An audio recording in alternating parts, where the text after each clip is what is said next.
A mí me parece fascinante el fenómeno, el efecto Joe Hendry. Ayer aparece en NXT y Big Joseph dice Joe Hendry y dice Booker T, no lo digas, porque si dices su nombre aparece. Y justo dice Big Joseph su nombre, suena la canción de Joe Hendry, aparece en la mesa de comentarios. Luego, más de lo mismo, Gallus dice, no digas su nombre. Dice, no, es que Joe Hendry, y aparece Joe Hendry.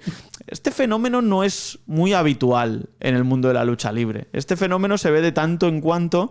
Yo creo que es una demostración de lo que es la lucha libre, ¿no? Que es mucho wrestling, evidentemente, pero también tienes que tener esa pizca de intangible, del no sé bien por qué el público está detrás mío y es un fenómeno ya no solo viral, sino una vorágine absoluta que te lleva en volandas, como le pasa a Joe Hendry. De hecho, Alex, te iba a comentar, me da miedo de que su nombre y que aparezca de repente por la espalda. Ahora mismo, por la puerta de tu...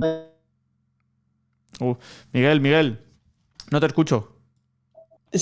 ¿Ahora? ¿Se me oye? Ahora mejor, sí, es que te has ido. O sea, desde... Perdón, sí, es que se me habían desconectado los auriculares por un segundo. Pues eso, espérate. ¿Cómo le pasa a Joe Hendry? Ya está, ya. Vale. Sí, o sea, me acuerdo de lo que has comentado. Vale, pues desde el principio, o sea, ya tiras cuando tú quieras en 3, 2, 1...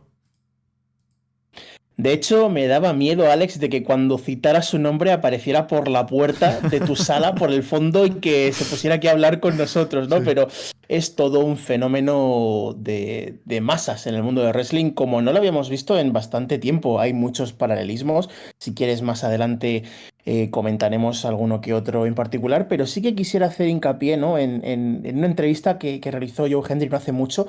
Y hablaba, ¿no? de ese valor, de ser marketeable y cómo construyó esta nueva faceta suya hace 5 años. De hecho, él pensó, vale, lo primero que debo de hacer para convertirme en una estrella es crear un tema de entrada icónico y hacer partícipe al público de ello, ¿no? Además que, por cierto, Joe Hendry, además de ser luchador, él es músico y comentaba que estuvo 2 semanas y media componiendo este tema de entrada que pudiera ser popular y que a la vez, pues, involucrar al público en cierta medida. Y aquí pues dio con la tecla, además que más adelante en sus apariciones independientes veíamos cómo adaptaba temas de entrada, hacía como covers, versiones acorde al combate que tuviera esa noche. Pues es eso, es hacer partícipe al público de, en cierta medida, de su personaje, de lo que veríamos en los combates que se enfrentara esa misma noche. Y es pues un modo bastante ocurrente y bastante interesante de conseguir popularidad, ¿no? Ya lo vimos en su momento con otros luchadores, ¿no? Sobre todo en la escena independiente, mira, ofreciendo algo diferenciable, ¿no? Para marcarse una distancia con el resto de los luchadores convencionales. Te podría decir, por ejemplo, Orange Cassidy. Sí, estaba pensando en Orange Cassidy. Sí, Orange Cassidy, pero es que también podríamos hablar de ese fenómeno viral que uno de los pioneros, por así decirlo, de este fenómeno fue Zack Ryder, también por WWE, y ahora lo ha vuelto otra vez a partir en las independientes con un nuevo personaje, ¿no? Entonces es como encontrar tu factor diferenciable del resto. Esto bebe, claro, nos tenemos que remontar muchísimos años, pero prácticamente todos los personajes en el mundo del wrestling beben de Gorgeous George, que fue uno de los grandísimos pioneros que nos enseñaron que el wrestling era wrestling, pero que en Estados Unidos era más que wrestling, ¿no? Y que entonces tú podías tener un personaje, y en este caso pues era un personaje muy opulento, era un personaje que iba con su bata, que también se llamaba como el propio Ric Flair, que luego lo acoge, ¿no? Ese personaje lo acoge, lo evoluciona y lo desarrolla, pero el pionero es Gorgeous George, ¿no? Y la sensación también que tenemos es que ya no solo va de personalidades muy altivas o personalidades que sean muy over the top, que sean tú multiplicado por 1000, que también, sino además es que eso tenga incidencia en la gente, y ha pasado con algunos personajes y con muchos otros no ha sucedido. Y a mí me parece que este fenómeno de Joe Hendry nos deja como la primera hipótesis de la tesis, ¿no? Es necesario tener un personaje para ser un gran luchador o para ser reconocido, o para ser famoso, o para ser un luchador que te quieran las empresas. No, no es condición sine qua non, pero sí que tienes que entender muy bien tus habilidades. Entonces hay gente que, por ejemplo, tiene un wrestling que es fascinante, ¿no? Tú hablabas, por ejemplo, de Orange Cassidy. Orange Cassidy es casi un fenómeno extraño, pero me parece que encaja bastante bien en esta definición, porque Orange Cassidy dijo: yo soy el luchador volador o con movimientos medianamente aéreos número 87 de las independientes. ¿Qué hago? ¿No? Y entonces decidió que tenía que cambiar por completo su forma de presentarse.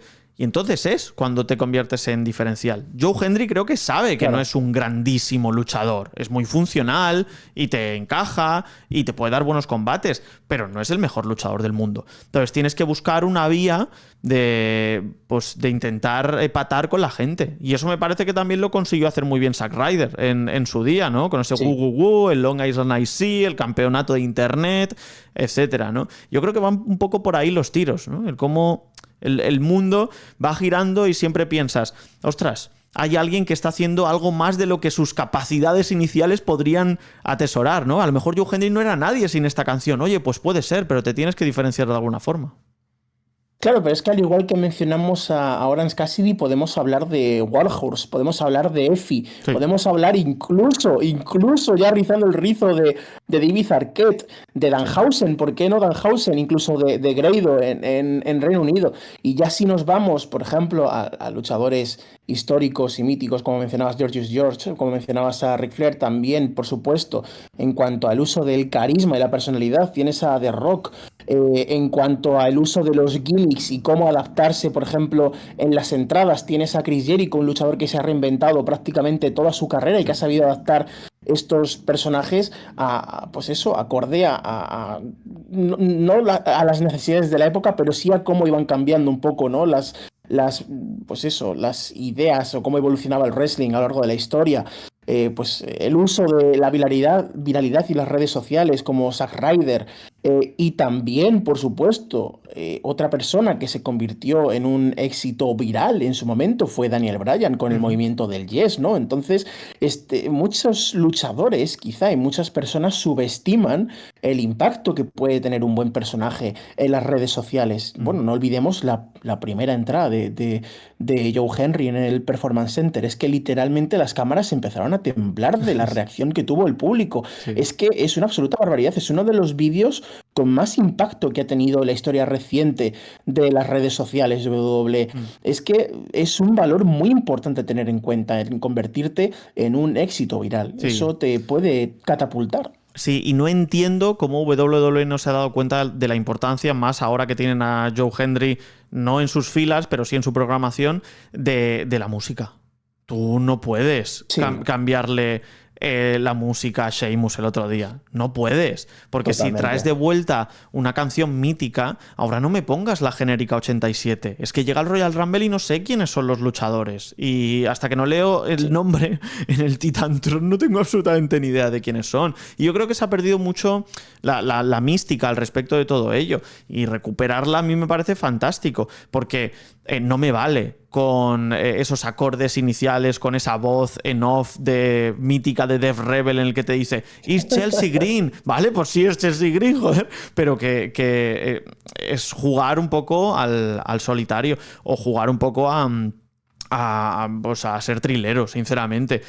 Yo creo que es verdaderamente importante, y lo demostró el público de Backlash con Cody Rhodes, lo demostró el público de Backlash, por ejemplo, con Randy Orton. Lo han demostrado en muchas ocasiones el público tanto de los Estados Unidos como de fuera, con por ejemplo John Cena, lo vital que es tener una música de entrada que funcione, y muchas veces eso ha sido lo que ha llevado a un luchador al estrellato. Yo estoy pensando en Alex Riley. Alex Riley ha tenido posiblemente una de las mejores canciones de la historia de la WWE.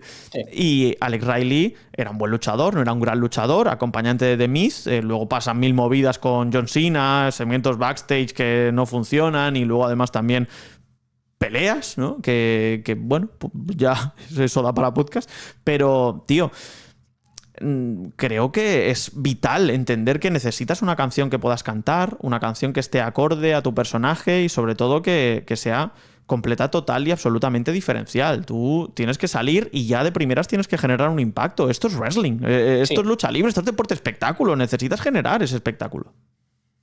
Claro, mira, a mí, Alex, por ejemplo, no me gusta hablar de IW cuando hablamos de WWE o viceversa, no me gusta hablar de WWE cuando hablamos de IW, pero, por ejemplo, sí que cuando vimos este cambio de tema de entrada de AJ Styles en WrestleMania, que eso ya también es para debatir, ¿no? Cambiar un tema tan icónico como el de Styles por otro, para esta nueva faceta, un tema más que cuestionable, pues bueno, ya ahí podríamos entrar en debate. Pero, por ejemplo, si un luchador tiene un cambio de personaje, y se cambia su tema de entrada, aunque sea menos icónico que el anterior, pero al menos que tenga personalidad, como hemos visto con el tema de Hangman Adam Page en las últimas semanas en AEW. No es un tema que obviamente no alcanza la iconicidad que tenía el anterior, pero sí que se adapta mucho a su nueva personalidad. ¿Qué sentido tenía, por ejemplo, este cambio de tema de Sheamus cuando hace poco volvía a utilizar el Written in My Face, que es uno de los más icónicos?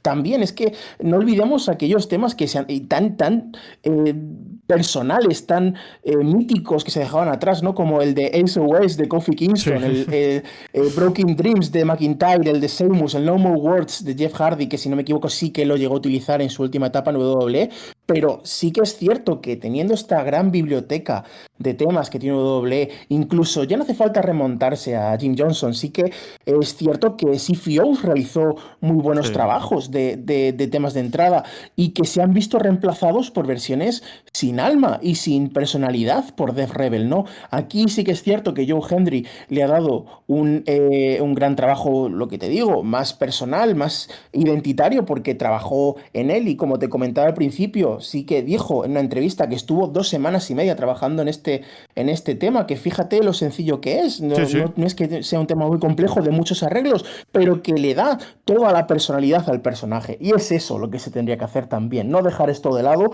y centrar en temas que sean más personales y más icónicos, por supuesto, que ayuden a construir el personaje. Es que vimos en su época cambios de músicas, por ejemplo, CM Punk, todas las que ha tenido, espectacular. Randy Orton, las que ha tenido, todas, espectacular, ¿no? Te paras a pensar, y en la época de las Ruthless había unos musicotes que alucinas, ¿no? El I Walk Alone, por ejemplo, ¿no? De Batista, y podríamos seguir sonando. Es que no hay ni punto de comparación. Y ahora escuchas un acorde y dices... pues ya saldrá quien toque, porque no tengo absolutamente ni idea de quién es. En cambio, aquí Joe Hendry, de forma muy sencilla y no haciendo trampas al solitario, sino creo que además entendiendo muy bien su target y su público, dice...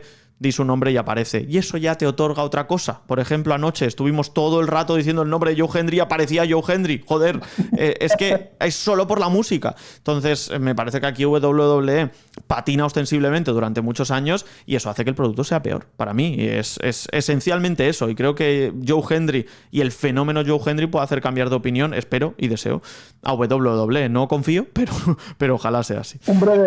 Un breve apunte, por cierto, se ve un poquito un rayo de esperanza al final del túnel, ya que el contrato de Def Rebel con WWE termina a finales de este año. Así ¡qué maravilla! Los dedos. ¡Qué maravilla! Ojalá sea así.